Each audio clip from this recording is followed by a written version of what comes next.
risk in the home ignition zone assessment is all about addressing structural ignitability around the home as it may relate to an Ember attack or a wildfire in the community. What the risk assessment goal is that the homeowner will have the information that they need to take action and to take responsibility for the things that they can do to prevent home ignitions. I think there are three things that are really important in the risk in the home ignition zone assessment. First and foremost is for the person conducting the assessment to take a National Fire Prevention Association or Firewise community course on how to conduct one. The second thing would be that the person conducting the risk assessment have a comfort level with engaging new people, people that they probably have never met before, on their home base. And the third and final thing that I think is really important is to make sure that the homeowner is actively engaged in the assessment, walking around the property, touching things with you, looking at things with you, getting the insight to what you're trying to point out.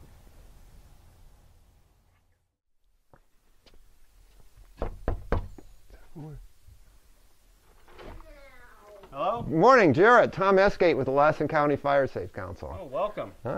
Glad to be here. So you signed up for our project over here, and normally what we do are two things on these visits. We do a landscape assessment, and the purpose of that is to take a look around and see if we can find some things we could recommend that we could do to help you improve forest health and reduce your fire risk. And after we get done with that, we do what we call a risk assessment in the home ignition zone. And that addresses structural ignitability, and I'll explain what that's all about more once we get into that. So if you're ready, what I'd like to do is walk out onto the landscape here and take a look at your property and start with the landscape assessment. Great. Okay? Sounds good. All right, good. Well, let's take a walk over here. Jared, assessing the landscape here, I want to point something unique to you out about this Janesville, Susanville area here of Northeast California. We're looking around here in this east side forest, but if you go back 150 years ago here, this was actually an oak woodland. And if you look back here, you get into the pine here, you'll see this really nice older oak set up in there. The reason we've had this transition from oak woodland to east side pine, again, is from our fire suppression activities. Once we allow the pine to come in, particularly at this kind of stocking level, it starts to develop a crown over the oak, and the oak go on the decline. So one of the things we like to work with owners on in our landscape treatment prescriptions is to find ways to enhance the oak here. They're an important part of this landscape. There's some really good wildlife benefits to those old oaks here. And so in our treatments, we'll try and work with you to find a way to get more sunlight on that oak and any of the oaks that you have in your property, and see if we can get them to release and be more of a part of the landscape again. Now we're going to conduct a landscape assessment, and you got a beautiful lot here in an east side forest, okay? And let me explain a little bit about what the east side forest is. East side forest over here in Northeast California is predominantly ponderosa pine with some Jeffrey pine intermixed over here. It evolved with a lot of fire running across the landscape at maybe 20, 30, 40-year intervals that would clean out some of the smaller trees and open up the stands. It evolved to be open crown stands of large trees. That's where Mother Nature would like this forest to be. But for about the last 100 years, we've been putting out every fire, often for very good reasons. And what that has done is brought in a lot of overstocking of trees. And this is kind of classic. It's not one of some of the worst cases, but you can see some of the overstocking here. Let me give you another description of the west side forest here in California. West side forest is predominantly a mixed conifer stand that evolved to be more of a closed crown stand, primarily because over in the west side they can get 80 to 100 inches of moisture in a year. Over here in the Susanville area, we're lucky to get 20 to 30, okay? So we just don't have the moisture to support a closed crown stand, and that's why we have ponderosas and Jeffrey pines here. So what I'd like to do is point out a few candidates over here. In this stand, I can see them right from where we are. Candidates that would be prime for thinning. What that'll do is reduce the competition, make your better trees happier and plumper, and it's going to also reduce your fire risk, okay? So let's walk over here and I'll point out a few, and I think it'll be really obvious to you right off the bat which trees are candidates, okay? Okay. Okay, Jarrett, in this group here we've got some prime examples of some suppressed trees. And what I mean by that, you take a look at that larger tree over there, and you take a look at this tree. They've got some similar bark characteristics that tell us kind of where the age is of these trees. And if you were to cut these two trees down, what you would probably see is that both of these have about the same number of rings, meaning they're about the same age, okay? But in these suppressed trees, you're going to see the rings much, much tighter together. The healthier, larger trees, you're going to see wider rings. They're growing at a better growth rate. This is what's happening in the east side forest when you get more trees here than the landscape can support.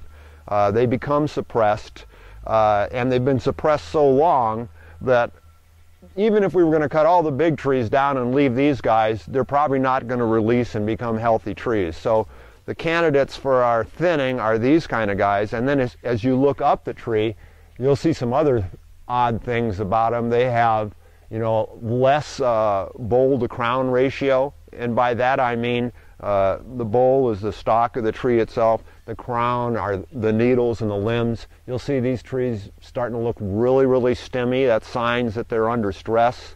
When they're under stress, they become prime candidates for a bug kill. And the bugs are around the forest all the time. It's just a matter whether the tree is healthy enough to fight it off. You're going to have a lot better success of fighting off a bug kill if you're a healthy tree, you know, versus if you're one that's under stressed. And I use another analogy with folks on forest health, and that is if you had an unhealthy lifestyle and you were out carousing every night, consuming large quantities of alcohol, getting very little sleep, not eating all your vitamins and your minerals and your vegetables, okay? Right. You get the flu, you might end up in the hospital, you might even die from it, okay? But if you got a healthy lifestyle and you're like drinking all your liquids, eating all your fruits and vegetables, you get the flu, you're going to knock that back in a couple days and you're going to be back to your normal self. And that's kind of the analogy that I like to use with folks when we're in the forest with the trees. We want to make the forest healthier, and we can do that by cutting out some of these suppressed trees, you know, getting the stocking down to where Mother Nature would like it. That's going to allow these bigger trees to release and become fat and happy, okay? Okay. Well, it sounds like we've got the landscape assessment completed over here. So I'd like to go to the second part of our visit here today, which is where we conduct the risk assessment in the home ignition zone. So we'll walk over to the house, and over there I'll explain to you what that's all about, okay? Okay, sounds good. All right.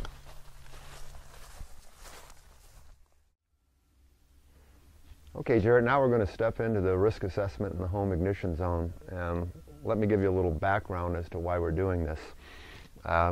Over the last decade, the fire folks have come to the realization that we're not losing homes so much to this onslaught of fire coming across the landscape and consuming the house.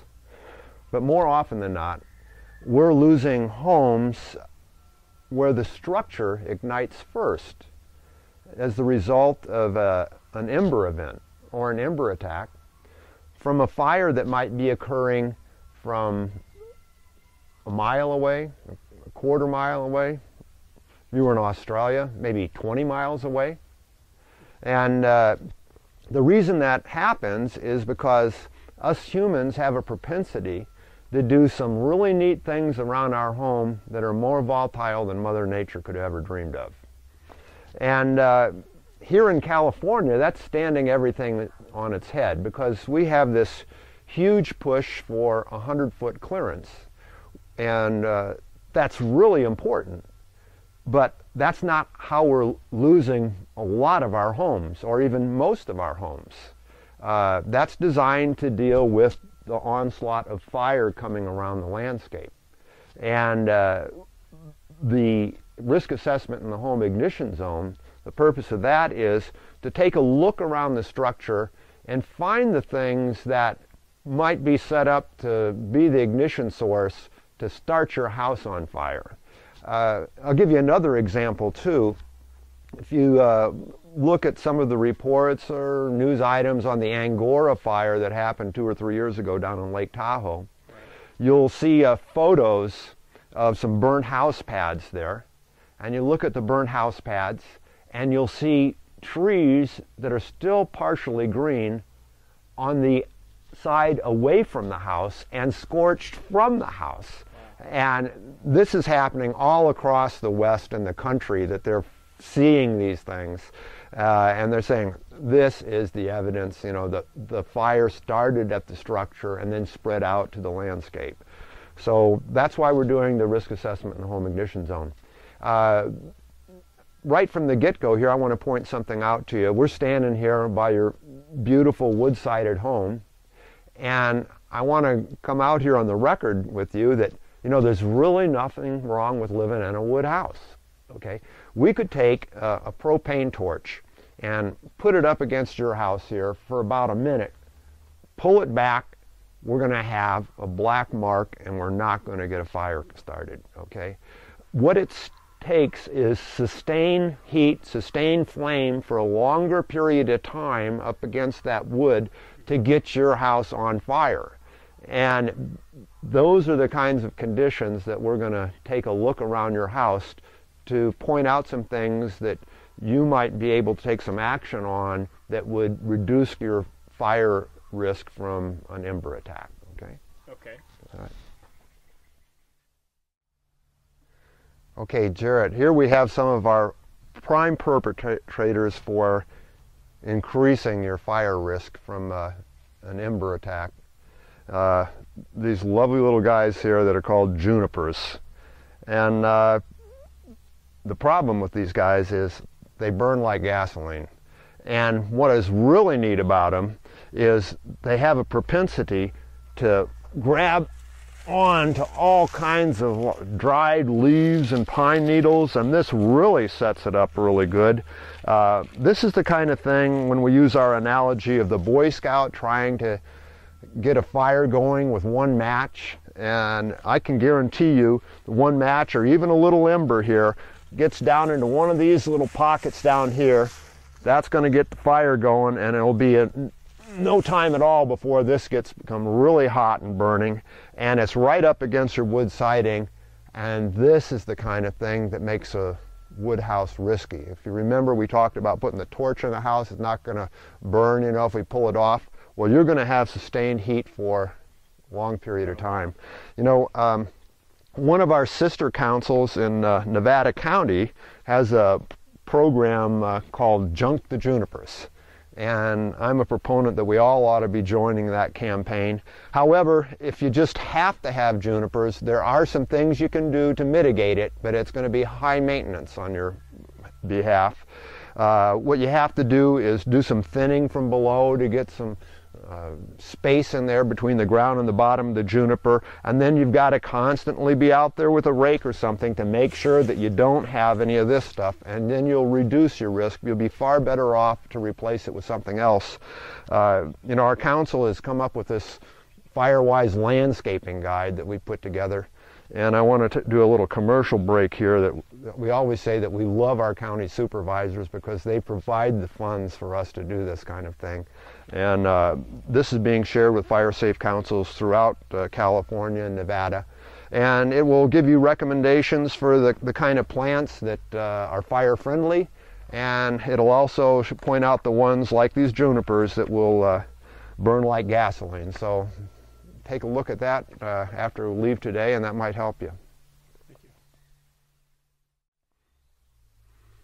Okay, standing here, we get a pretty good view of some other parts of the house here.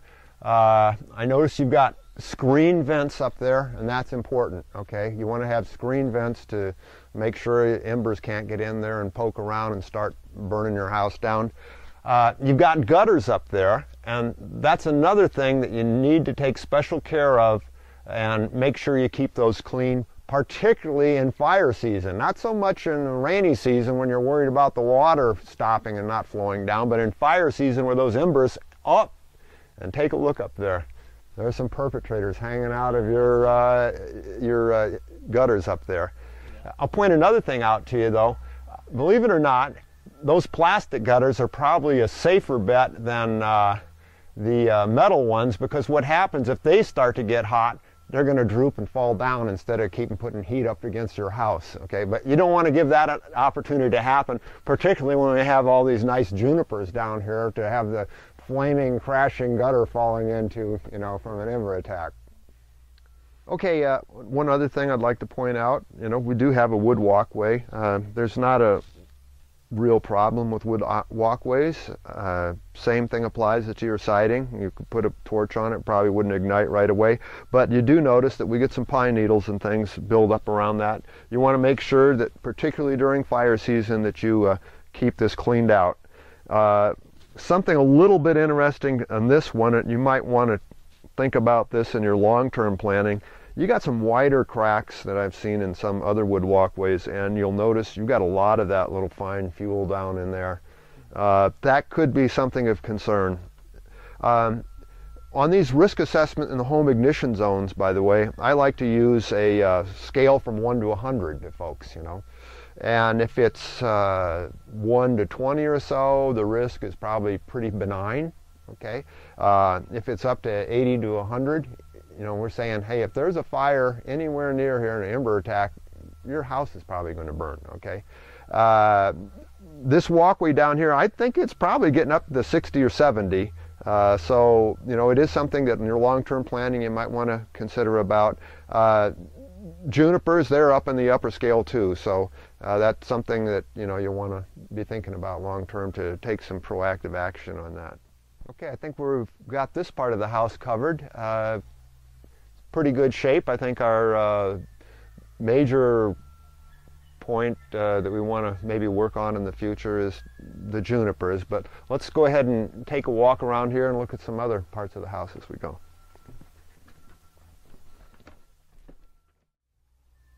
Okay, we're here on the back of the house on the deck. Again, we got a wood deck down here, and there's not a real problem with the wood deck. Same thing applies to the deck as to the siding. We could put a torch on here and it's not going to burn unless we have a lot of fine fuel. Later on, when we get going around the outside of the house and done with that, we'll look underneath the deck and see what kind of issues might be down there. You're in pretty good shape back here. I don't see a lot of issues. We'll walk around and see what's going around on the back side. Up at the top up there, I notice you got a vent and it is screened. And believe it or not though, every once in a while we see some of those vents that aren't screened. So you're in good shape, but you always want to be on your guard to make sure that everything does have a screen on it, so embers can't get into that attic and poke around up there. You know, as another analogy that I use on these visits, and I've actually seen them on front, we're not, you know, losing homes again from this fire coming across the landscape and consuming the house. More often than not, it's the wicker basket filled with pine cones and the stuffed goose sitting up against the siding that ignites in the Ember event. And just the other day on our other project over there, I saw the wicker basket in the pine groves. It was misting the stuffed goose, and it took all of about 15 seconds for the owner to pick it up and throw it across the yard and get it out of there. Okay, we're on the other section of your back porch over here, and you know, this looks all pretty good. I don't see a lot of issues here. Potential issues are a little red wagon over there. If they had some things laying in there that, you know, could ignite, that could spread to your railing and onto your house. So I believe there's kindling in there. Oh wow! Well, let's take a look at that. So, and let's talk about kindling and firewood. You know, it's really a good idea. There's a reason they call firewood, okay? And you really should have that worked out so by fire season you're consumed all that stuff in your wood stove, and then during the fire season you've got someplace else away from the home where it's stored, so we don't get into issues from an ember attack here.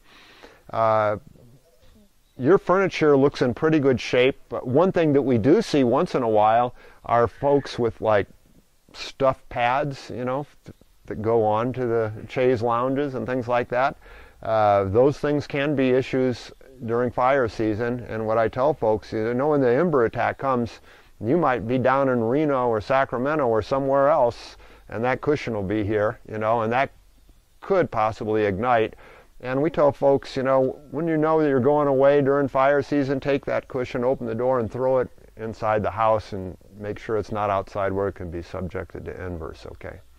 So I think the next thing we need to do, we've pretty much walked around the house. Again, you're in pretty good shape here.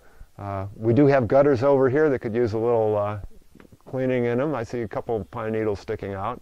But with that, I think what we should do next is take a look underneath the deck and walk around the house that way and see if we can find some potential ignition sources down there. Okay. All right. Okay, here we are under the deck. You know, it's obvious down here that you've done some maintenance over the years. Otherwise, you'd have a lot bigger buildup. Looks like it's time probably to do it again. The level of the pine needles and the leaves at this point, my guess is during an ember attack you get like a flash, initial flash of some flame, and then would just go out, you know. So it's not too bad right now, but it's something you want to keep doing, which you've obviously have been doing, is, you know, raking this out, you know, right during before fire season. You got a couple things underneath here, some pieces of plywood and some boards. If those aren't really important there for some reason, it would probably be a good idea to not have them there. I mean, the risk really is benign, but it is wood and it is flammable. But because there's so little fine fuel right now, you could probably throw a match and couldn't get it going, but it might be something you want to think about moving. All right. Okay. Let's go ahead and keep walking around and take a look at the rest of the underdeck area, okay? All right. Okay, this is the last part of our under the deck inspection, and from this angle we can see that there's a couple other little perpetrators down there. We got the old doghouse with a few needles and leaves right around a pallet to get a little loft and air in there. That would, you know, raise the risk up a little bit. So again, you know, tidy things up under there. That's probably not a real good spot to have that any kind of accumulation of things there. You can see what happens when that's piled there. The wind will blow stuff around and just pile up. A couple more boards. Again, over there we're probably not going to be successful in getting an ignition at this point, because you have been doing a good job cleaning out the needles every year, and you might want to reassess whether it's really important for, you know, those boards to be, you know, right there underneath the house. The more things you remove from under the deck, the less likely you're going to have wind blowing needles and leaves around to build up fine fuels to get an ignition started. So, okay, Jarrett, this completes the risk assessment portion of our visit today, and you fared pretty well here. We only found two issues. Junipers, you know, what you can do to mitigate that, remove them, or do some cleaning up of them, and reducing some of the find fuels underneath your deck. You know, you've obviously done a good job in the past. There's hardly any buildup up there, but you want to keep on that. So risk assessment portion is done, and what you can expect now on the landscape portion of the project is that within a few weeks you're going to have a visit from our contractor, and either myself or my assistant project manager. And what we'll be doing is going over with you the logistics of the operation, where we would set up, how we're going to remove the material, make sure that it meets all your requirements, and you have right up to the last minute to say, hey, you know, it's not going to work for me. Hopefully it will work for you, and we'll find ways to address whatever impacts this might have on your home and your lifestyle while we're working here, and hopefully we can mitigate that well. And we should be done before the next 2 months pass. So I want to thank you again for participating in our program, and particularly for participating and letting us make this video today. Thank you. All right, thanks, Darren. What I always hope happens after the risk assessment is over is that the homeowner begins to think differently about the conditions around their home. One of the things that inevitably happens to me when I'm conducting a risk assessment is the homeowner will see something out in the yard and immediately start apologizing to me about this condition, or this thing laying over here, or that thing over there. And what I always remind them when that comes up, and I say, I hope when this assessment's over that you no longer think about the unkemptness of your property as a problem, but as what the condition of that item might be with relation to being an ignition source. So I want you to be thinking about ignition sources. Don't think about something here because it's kind of unsightly on the property. I want you to think about it, oh my God, this is an ignition source, and this is the reason I need to take care of it. Well, I learned a little bit about, you know, how to identify what, you know, a healthy tree or a tree that's stressed, and things that we can do to help the forest and on our property to survive better, to look better, and to survive disease better, and hopefully survive fire. We learned, you know, just how easily, you know, our junipers in front of our house, how easily that can be the catalyst, or not the catalyst, because I'm sure an ember would be the catalyst, but that would make it easier for our house to burn down, just having fuels that can get hot enough near our home. So some of the maintenance tips have been very helpful to me is in the house. And it's been a neat fact to learn about, is just, you know, how important oaks were once to this area and how prevalent they once were. And I'm interested in helping reestablish that on our property. In order for a risk assessment to be really effective, there has to be some support after the risk assessment in the form of more educational efforts, more outreach, a place that the homeowner can go to for more information, a place where the homeowner can feel engaged with the community in what he is doing for his home. And Firewise Communities USA or Fire Safe Councils are really important tools. They can play a great support role for the homeowner. Well, myself and my family, you know, one of the largest investments that we'll make in our lifetime is our home. And it's important to us that, you know, we protect that investment, and that, you know, gives us peace of mind just knowing that we're taking the steps that we can take and do the things that we have control over to make sure our house survives in the event of a fire.